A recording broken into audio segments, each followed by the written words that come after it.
Welcome back. Now we're going to get into some GIS concepts and terms.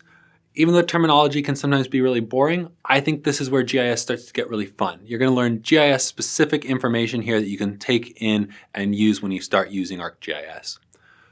In this lesson, we're just going to go through these terms here: points, lines, and polygons, attribute tables, vectors and features, rasters and imagery, geoprocessing tools, geodatabases, shapefiles, map documents, and layers. There's a lot more terminology you can learn for GIS, but these are the fundamentals that'll get you started. Vector and feature data. Vector and feature is relatively interchangeable, so you can call it either one of those.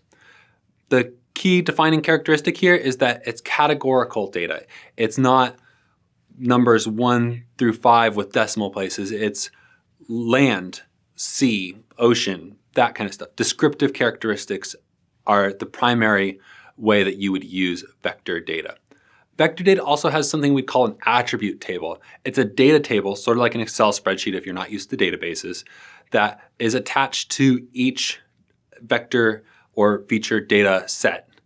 And every record in that data table corresponds to features in the GIS space.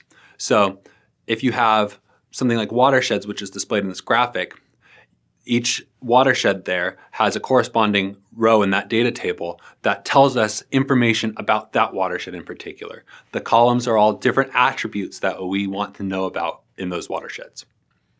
To build vector data, you need points, lines, and polygons. Those are the primary types of vector data that you have in GIS. So points build lines, lines build polygons, with points being connected by an edge to make a line, and lines being connected all the way around back to the origin to make a polygon. Points are dimensionless. They are represented with size, but they're infinitely small in practice. Lines are one-dimensional. They move in either direction. And each segment of a line can have an attribute record, just like each point can have an attribute record. And then polygons are, by default, two-dimensional, and each polygon can have an attribute record. One thing to note, though, is that we can add more dimensions to each of these. We can add a Z attribute to them so that they have height data. And then we can also add time data so that these attribute or the polygons or the lines or the points have more or different information through time. And so you can time enable your layers. Raster data is the counterpart to vector data. We talk about GIS data as being either vector data or raster data. There are a few other types, but principally these are the two that you're going to use. Raster data you've probably seen before. It's the type of data that your digital camera takes. It's best used for imagery like digital images or continuous surfaces. And what I mean by continuous surfaces is where vector data describes ocean, sea, land, like I talked about. Raster data can be those numbers, filling 1 to 1,000,000 and any decimal place in between. So each location can be really related to the ones next to it because they vary continuously.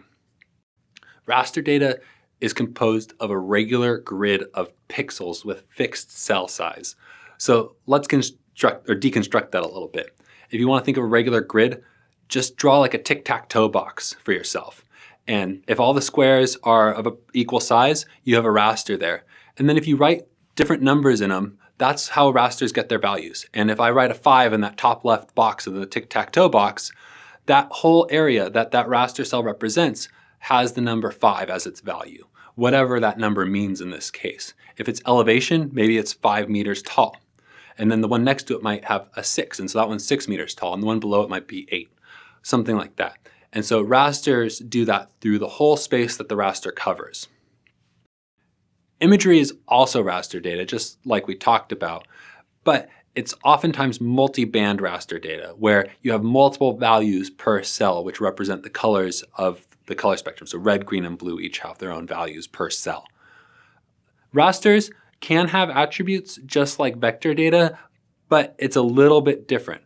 Because in rasters, the attributes are per value, not per pixel. So if two cells have that value 5, they each take the same attribute table record. So you can add more information on what it means for a cell to be a 5 in that case, but you don't have that per cell, that per feature attribute record like you have with vector data. So that's raster data. Now we want to process our data. How do we do that? We do that with geoprocessing. Each GIS package does this slightly differently, but a lot of them have a variation sort of like ArcGIS, which has geoprocessing tools in Arc Toolbox. And that's a slide out panel you'll see when you start using ArcGIS. And it's full of algorithms to process or transform data. Everything from really basic stuff of data management like deleting data sets, which isn't totally straightforward sometimes because of the data formats, to complex analysis that involves statistical clustering of your data. So that's where you do all of your processing of your data. They're the workhorses of GIS. And just like programming or physics or chemistry, hopefully that's not a four-letter word for anybody, you use your data as a starting point and you start chaining these tools together to make your workflow, to make your analysis work.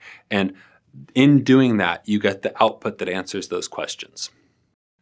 Geodatabases are where we hold our spatial data. You can hold it in other ways, but geodatabases are nice containers to bring all of your spatial data together. Geodatabases are a general concept. There are multiple types of geodatabases that you could have. You may hear about file geodatabases, personal geodatabases, spatial-like geodatabases. ArcGIS can use all of these, and you can use them in other systems too sometimes. Geodatabases help us bring together both feature classes and rasters, feature classes being vector data, but also our tabular information, our relationship information, and our annotation information, and even more. Shapefiles, which you may have heard of if you've done a little bit of work with GIS systems before. Shapefiles are often talked about as if they mean vector data in general, but they don't. Shapefile is a specific Esri format. It's really common, it's a really important format because it's old enough and widely published enough that it's used as an interchange format between different GIS systems. So shapefiles can be as few as 3 different files to make up a shapefile and as many as 7 files on the disk. So if you happen to send them, you need to make sure to grab all of those. So they're a little unwieldy. The other thing is that in being old, they rely on old standards like DBase 4 for their data tables, and that makes them pretty limiting in terms of what you can do in your attribute tables. I find them to be slow and large compared to other data formats, but they're incredibly useful and incredibly important because that's how you often can send data to others you're working with. If the other people you're working with are using ArcGIS and also have the knowledge to use the geodatabase, you can send it to them that way, but shapefiles are pretty important for interchange otherwise. Map documents are the workspace we use to view and analyze our data. They're where we create maps to send to other people. They're where we run our geoprocessing workflows. And we load our data into these, but it's only referencing it on the hard drive.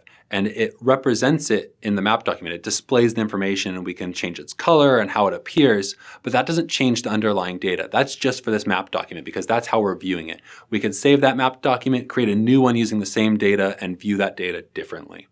They're the backbone, more or less, of your GIS. You're going to work from these in most cases. To build our map document, we use layers.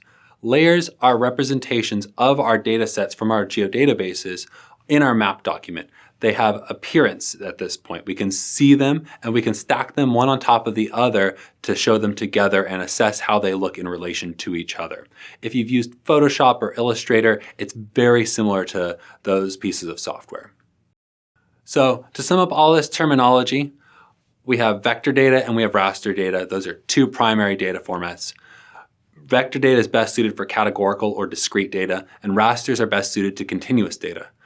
Attribute tables are especially important for vector data and to attach additional information, but we can also attach them to raster values. And then geodatabases commonly store our data on disk.